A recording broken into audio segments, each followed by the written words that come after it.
то, что те предприниматели, молодые предприниматели, которые создали бизнес год, два, три, 5 лет назад, они, в общем-то, стремятся в большей степени создавать свои какие-то сообщества, свои ассоциации, свои объединения для того, чтобы продвигать свои интересы. Они почему-то не очень активно входят у нас в традиционные союзы, очень настороженно относятся к формальным структурам, предположим, палате товаропроизводителей и предпринимателей, таким структурам, которые большим, крупным, прогосударственным, как «Опора России», «Деловая Россия». Как-то у нас все это как слоеный пирог наслаивается, и у каждого предпринимателя есть своя структура, куда он хотел бы войти. Вот молодые предприниматели создают свои. Есть у нас Московский клуб молодых предпринимателей, есть достаточно активное сообщество, которое называется «Фабрика бизнеса». Его создал, это сообщество просто на моих глазах создал наш студент, а сейчас уже выпускник. И сейчас они объединяют более 1000 предпринимателей уже и стали таким достаточно активным активом этой среды. И, кстати, очень многие интервью мы проводили именно вот внутри этого сообщества. И такой традиционный пример бизнес-ассоциации, это Московская ассоциация предпринимателей, которая функционирует у нас уже почти 20 лет. Они такие стабильные, они очень интересные, разные. Вчера вот тоже у нас была секция под руководством руководителей инновационного направления этой ассоциации, представители их есть у нас в зале, где кофе-брейк.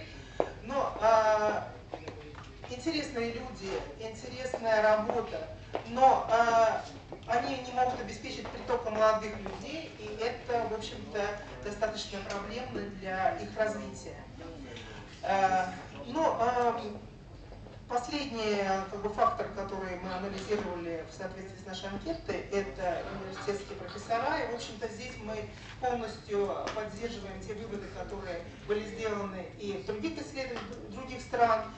То, что мы должны активно работать, и профессора наши тоже подчеркивали, что мы активно работаем нужно развивать программы по обучению предпринимательства, по вовлечению в предпринимательство и по развитию предпринимательства. Ну, в общем-то, вот такой анализ у нас получился по России,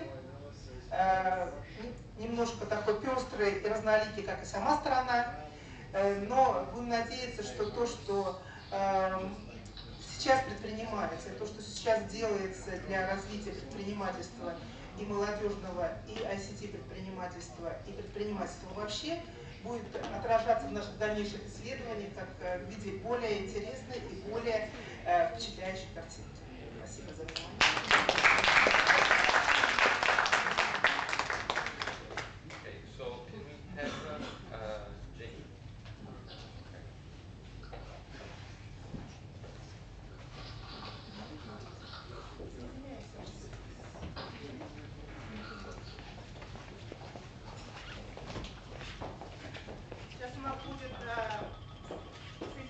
Jane, that's your turn.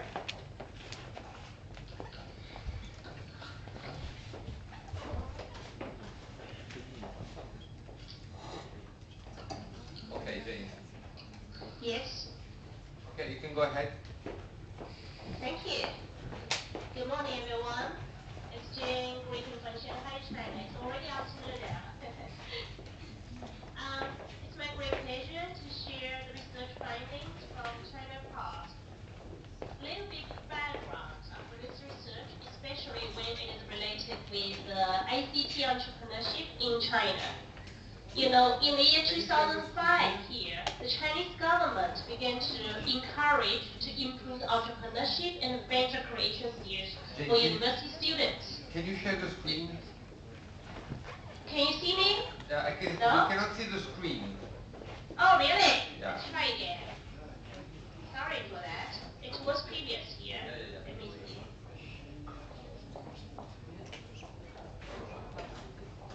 How can we do that? Let me see.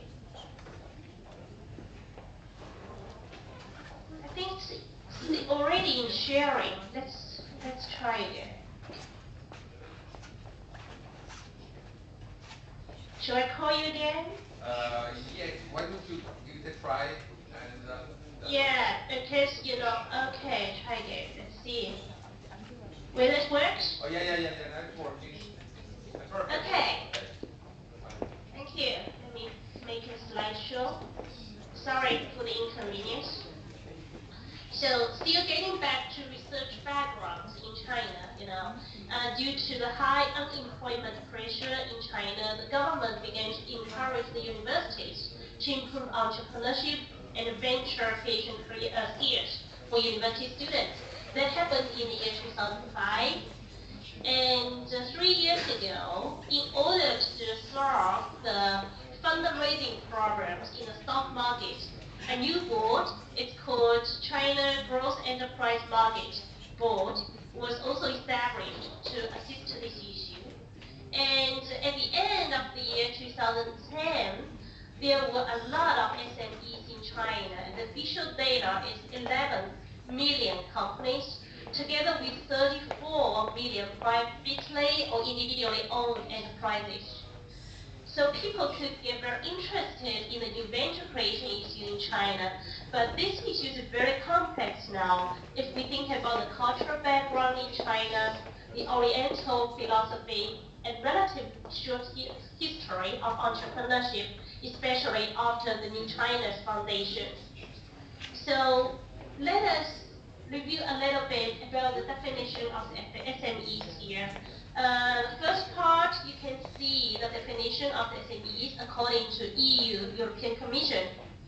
And in China, the definition of small and medium-sized enterprises actually vary with the different sectors. So here we use the definition from ICT sector, with the definition that enterprises with less than 300 employees or less than 100 million RMB in the sales, then you can be defined as SME.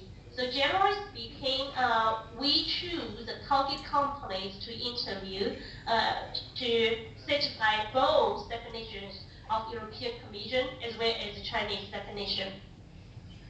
The research methodology we use here is mainly the qualitative one, which means we do a lot of interviews with entrepreneurs and control groups.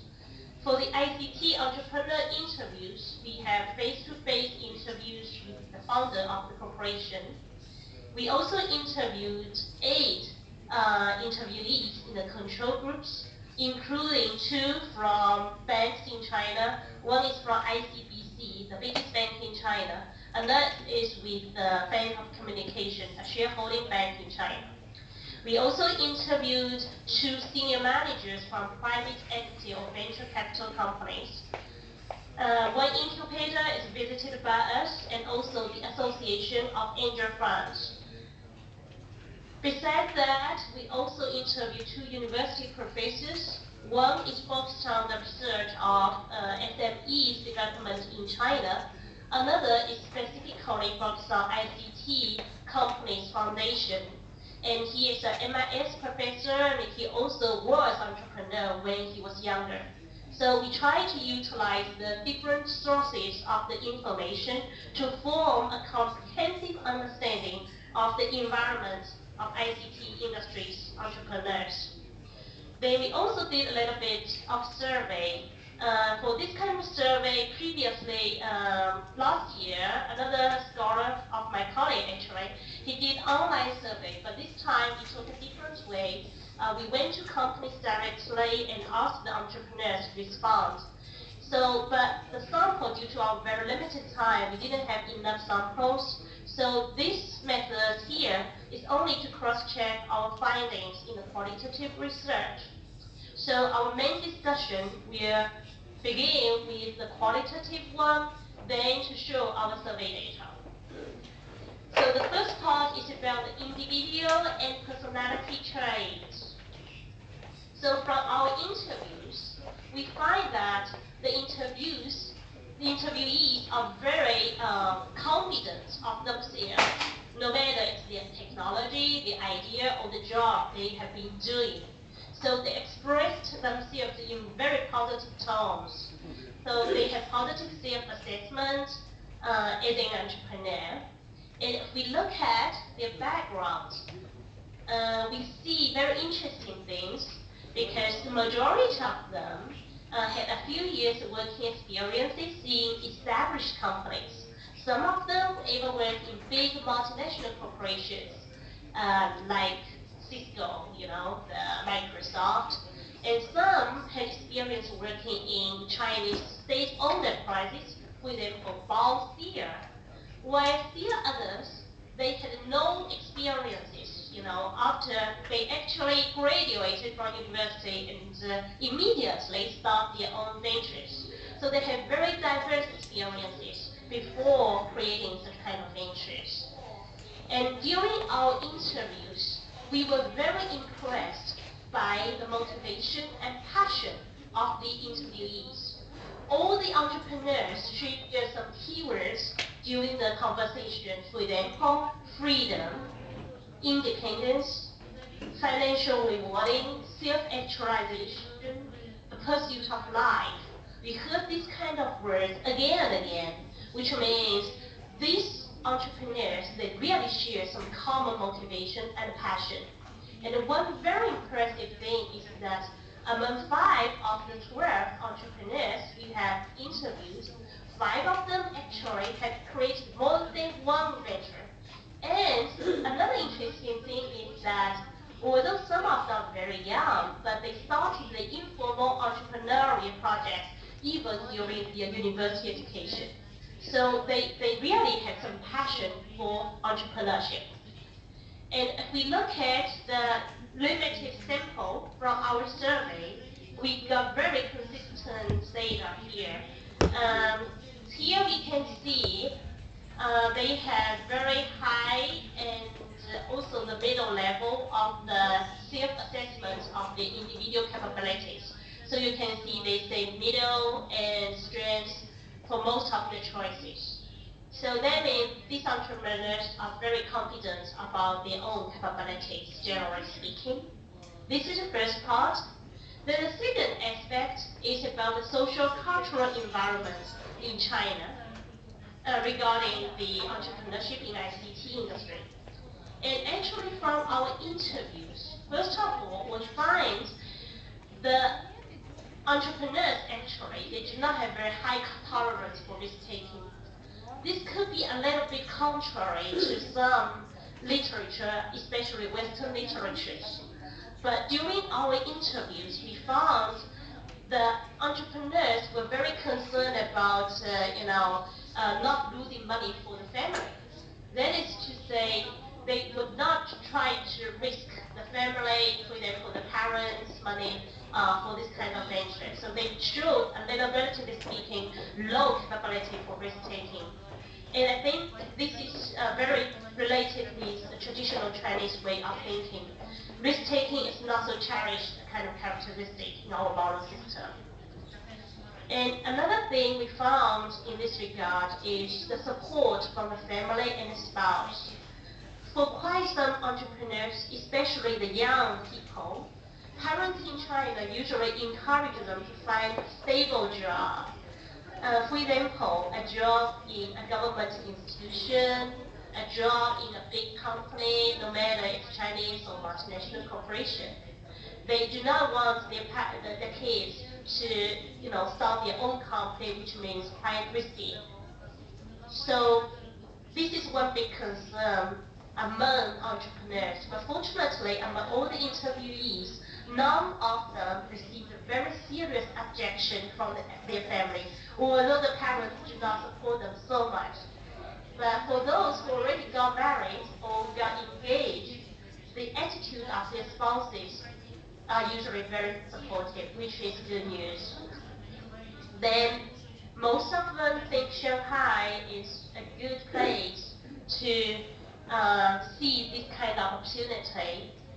And when it comes to female and male entrepreneurs, the gender issue in this industry, actually among all of our interviewees, the founders of all the 12 companies are males, not females. So we were at the very beginning, we thought this could be some discrimination against female entrepreneurs. But through our conversations with not only the entrepreneurs but also the scholars, they thought actually in China, female entrepreneurs can also be very successful. They gave us very successful female entrepreneurs names in the companies. They thought that maybe females are better than males, generally speaking, in understanding some customer needs, social needs. So they are very good at discovering new opportunities in this society. But still, they think females and males can work together in a kind of cooperative team to make it happen. So generally speaking, I think in China, according to our conversations and interviews, females actually also got very good opportunity in this industry. So the result of the survey also shows consistent results. According to our survey, the weakest point in this part comes from the cultural support. That is to say, Chinese culture actually didn't encourage so much in about risk-taking and adventure. So both the interviewees and actually our survey respondents, they have a similar understanding. But on the other hand, we see very positive ones. For example, family business generally has a positive impact for ICT entrepreneurship in China, and also gender equality is also considered favorable in this country. Then we go to the state or government policies and programs. Actually, Chinese government nowadays is very supportive about the ICT industry's entrepreneurship. But when we asked the entrepreneurs, it seems to us not all of them understood the government programs and the incentive policies. And they actually didn't get information directly from the government institutions. Most of them got this kind of information from personal contact. So we think there exists some information asymmetry in China. So the information flow between entrepreneurs and government institutions is not so smooth. So that's why some entrepreneurs who are already qualified for incubator residence, for example, they didn't know about this kind of policy. But the good news is that nowadays more and more universities establish some high technology park. So it's very good connection between universities and technological parks. So university students, usually they can take advantage of this kind of resources to become a company in a university-based technology park. So the previous problem of information asymmetry to some extent can be relieved a little bit. And when we look at the policy impact, actually many employees mentioned policy is one of the most important factors in China regarding the new venture creation. But the effect of the favorable policies and the favorable programs is far from satisfactory. In China, we still found quite strong, quite serious problems such as rent fixing, hidden cost, and lack of government efficiency. So these kind of issues are mentioned again and again by our interviewees. But generally, still think policy has great impact over them. When we look at the survey data, we actually can find that from this point, for example, availability of special government schemes and programs for startups, most of them choose a weak or medium, which means our entrepreneurs didn't think they got very strong support from the government. This is very contradictory to the government officials' original intentions, because we have a lot of official documents, not only from central government in China, but also from local Chinese government, for example, municipal Shanghai government, Zhejiang provincial government. They actually think they support a lot of such kind of companies. So the effect of the government measures and policies is still under the question. So I think this is something in the future the government needs to make really improvement. And another very important issue is finance. You know, China, in quite long period of time, SMEs were not very well treated. But in recent years, Chinese government paid more and more attention to small and medium-sized enterprises, especially high-tech companies such as companies in ICT industry. But from our interviews, when we talked to the bankers, we found that the bankers actually, they are quite cautious to lend money to SMEs. Usually, they have a kind of special rating system for the SMEs. So if after the rating, the SMEs get high score, then they generally can get favorable loans from the banks. Otherwise, they could just ask the SMEs to provide some mortgage in order to get a loan. If the SME cannot provide mortgage, then the bankers will just look at the personal credit history to see whether this founder, has enough credit business. So how they just make the loan to this individual rather than to the company as whole in order to avoid this kind of risk. So generally speaking, it's still not easy for entrepreneurs to get the money from the bank.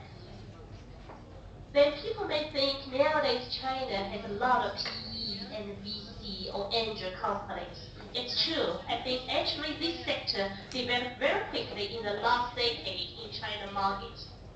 However, after our interviews with VCs and PEs, and also with entrepreneurs, we found that actually in China, venture capital and private equity companies almost play the same role in China. Because traditionally, VCs, they should invest money in early stage companies, while PE may focus on the later stage. But in China, both PE and VCs, they are not so willing, they are quite reluctant to invest money in the early stage in order to avoid the risk. So actually for the entrepreneurs, most of them didn't successfully attract the capital, and only a few of them got angel investments.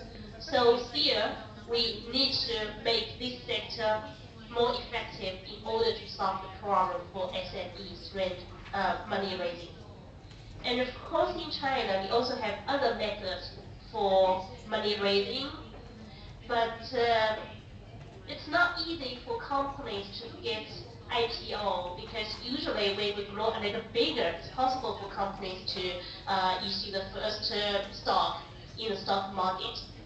But one positive thing is that although it's not money raising, but a lot of incubators nowadays in China, supported by the government, they provide the startup companies with very low cost office space. For example, only 1,000 yuan or 2,000 yuan with a small office with all the infrastructure there for 1 month. So that's very helpful for the SMEs, especially at the startup stage. But even for the IPO issue, we have one case, we call it KY. This company successfully listed itself in the stock market. So this IPO becomes very important for the business expansion afterwards. So it's still hopeful for SMEs to grow to a certain stage, they have the money raising from the stock market. Our survey data here, actually you can see the funds generally are not easy to get. So at the end of the survey, we asked the respondents to say what's the most difficulty you face in your development. And most of them mentioned the lack of funds for financial pressures. So this is a very important issue for Chinese company and Chinese government to think. In terms of knowledge and skill building, we find that actually information access to all kinds of the knowledge and technology is very diverse. And we have one case company in our interview saying that they enter a kind of training program for entrepreneurs in a leading university, actually state university, during PhD study. They started their own company. And most of them mention the interaction online between entrepreneurs and micro blog. But most of them still rely on the personal network and mentorship to gain some experiences. Most of them just do learning by doing, try and error. The survey data generally supports or is consistent with our previous findings here. Then regarding internationalization, we should know that the internationalization itself is very important for Chinese companies. Generally speaking, they think this is important, but most of them still think they need first of all explore the China market. Then they will explore the international market. In our case, only one company already promoted itself very aggressively, outside of China. So the biggest issue here actually around internationalization is that although SMEs have positive attitude towards internationalization, but still face very difficult financial issues to tackle internationalization. So a little bit discussion. From our research, we find in China, support from family emotionally is very important for Chinese entrepreneurs. They would like to have this kind of understanding and support from parents, from their spouse, and so on. And the strong need for Chinese companies, the entrepreneurs, to get support from the network. The network could be the relationship with the business network, the other experienced entrepreneurs, because these people can give them a lot of experiences, information, and also sometimes lend them money and act as agents. Another thing very important is government relationship, because this is one of the most critical factors of venture creation success in this country. Generally speaking, China nowadays has a promising macro environment for ICT entrepreneurs. But still, they are complaining, the entrepreneurs are complaining about the administrative inefficiency. So it seems the communication between entrepreneurs and the government is far from satisfactory. So the Chinese government needs to improve better this kind of communication mechanism between them. The financial pressure is a very big issue, as we discussed previously. Banks, only offer limited amount of support to SMEs. Incubators generally just provide a low-cost office space. Although some of them also try to help the young entrepreneurs, the small companies, to get PE and VC, but most of the entrepreneurs didn't think they got a lot of help from them. PE and VC seem to be developing a lot in China, but still they are not the major source of the fund for Chinese ICT companies. Agent fund is specifically got from actually the personal network rather than a kind of official one. So it's still very difficult to identify a shared approach, how to attract them. And one entrepreneur said he wrote just 200 letters to 200 agent funds. They finally one response and got the support. So this still no very effective way of doing how to attract the angel funds. And one thing also emerged from our interview is about the lack of talent, because the small companies usually do not have a lot of people who are experienced enough. So they depend a lot on the personal network for mentorship and for experiences. So for the policy impact, most of the things, the policy is very important for the venture creation in China. But the middle-sized enterprises, generally speaking, they understand better about the policies. They can circumvent the harsh requirements of government. But for companies at the starting age, nascent stage, still they find it very difficult to utilize the Chinese government incentive system here. And one thing actually we found also is about the dispute over partnership. We see a kind of dynamic situation. Some companies, the interviews interviewee, the entrepreneur, would like to invite partners to join the team. Why at a certain stage, some shareholders that would like to have a more share, bigger share in the company, so they got separated in the partnership. So this is not the big focus of our research design, but this kind of problem already arises from our research. So we think this is a topic that deserves further study. So just we think the policy impact is fantastic. It's very huge in China. And we see the government supporting ICT companies to emerge using all kinds of means of incubator and tax reduction and so on. But we still find the entrepreneurs in this industry in China are facing great pressure for administrative inefficiency from the government and the fundraising issues. To make this research further, if we do this research, push research a little further, I think we need to get access to more entrepreneurs in this industry, have a bigger sample, and also we need to think about how to overcome the difficulties in specific countries and try to utilize the advantages in the institutional environment. So this is, we think, the direction for the further research. Okay, I hope I finished this presentation in time. Thank you very much. Thank you very much, Jane.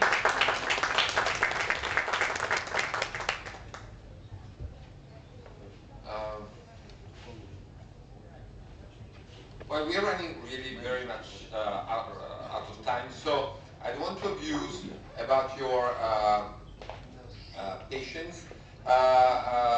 Massimo Manelli in the afternoon will be talking about Italy, so I'm just going to say that we have seen four emerging quote-unquote economies which are running much faster than we are.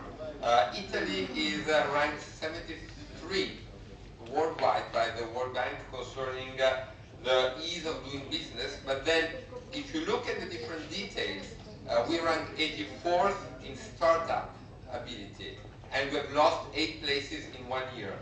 We are ranking 104th in ability to get credit, and we have lost 7 positions over the last year. We are ranking 131st in paying tax burden. So we are not doing well. But I think that also our results, which you will be able to read in the paper, should really show that our entrepreneurs are showing, are basically complaining about the fact that there are no external resources available, that they say, well, we have all the drives for doing well, but we do not get help. We do not get help from banks, we do not get help from institutions. We would like to do. So I think that the basic question, the real research question is, does God exist? And yesterday we had this very nice tour of Moscow by night, and we've seen a whole bunch of churches in a like state. So we have been told about the spirituality that is within ourselves. So I think, again, looking at the two extremes, I go back to Daniel yesterday. Either, well, on the one hand, the entrepreneurs feel that he is God, and Daniel's idea is do not disturb the driver. Okay? Let him drive. The other way is that we need, and that's our belief, we need God all over, because I think that in this world there is a general call for general responsibility. Be it, I mean, it's really difficult to believe that in Russia, in India, in China, maybe in Brazil, there will be a boost in entrepreneurship if the socio-cultural environment will not change.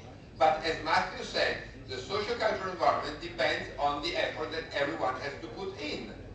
Denis yesterday has told us about family business. I mean, there is a whole complexity down there. And really, when we as university researchers talk about good management, call it as you wish, we really say that if everyone in this world did what they're supposed to do in a reasonable way, basically linking together because the world is ever more interconnected, then I think that we would reach the goals of growing better. So again, we are more, I think, in this left-hand side, we're in this communist country world, but if not everyone does what they're supposed to do, it's really difficult that we will get out of this situation. Now, we heard yesterday, when the games get tough, tough people get played, right?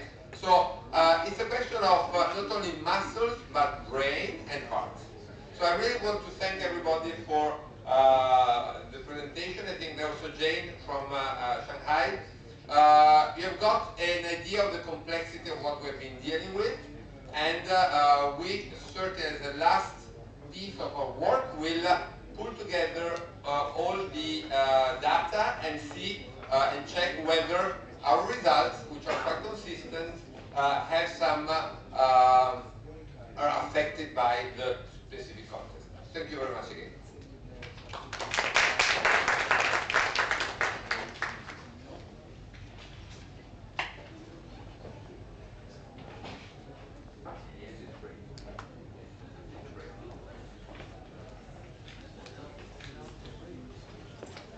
Coffee break.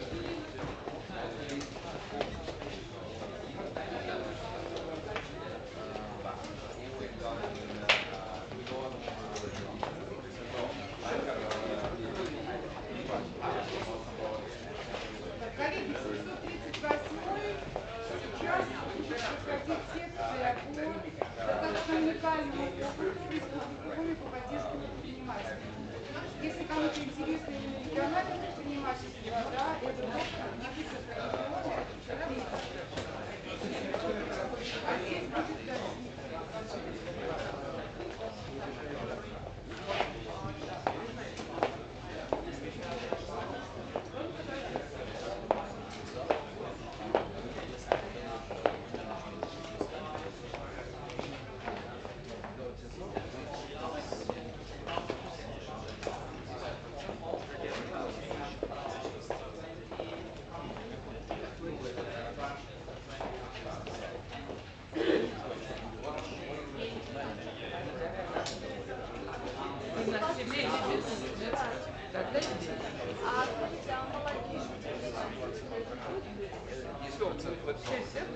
здесь будет Они в разных местах.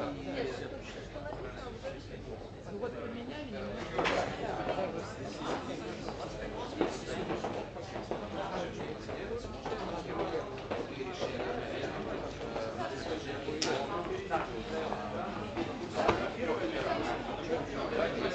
Возвращайся, желательно прямо.